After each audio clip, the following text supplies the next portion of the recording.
有一位居士係監獄嘅教導員，佢就寫信俾大師，同埋亦都幫3位女居士皈依。大師就咁樣覆佢：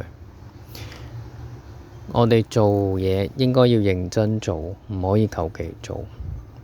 何況身為監獄嘅教導員，有感化人心、成就正氣嘅責任。古語有云：君子思不出其位。既然擔當咗呢個職位，必須要諗點樣令監犯洗心革面，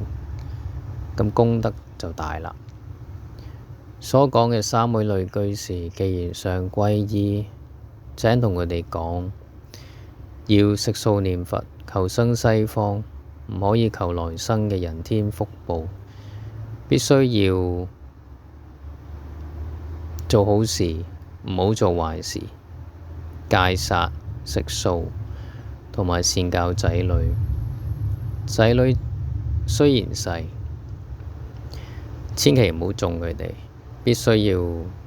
經常同佢哋講因果報應嘅道理，令佢哋唔夠膽亂嚟，令佢哋嘅心有一種畏懼喺度，咁自然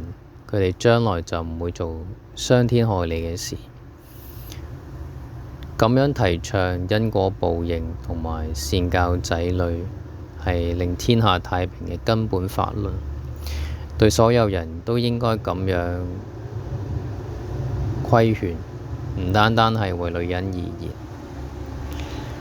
希望你寫信俾佢哋，轉達我嘅意思，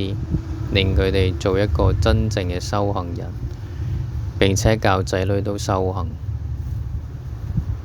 咁就係真正嘅皈依佛法。天下嘅治同亂都在於家庭裏邊能唔能夠實踐聖言嘅教誨，呢個係根本上嘅講法。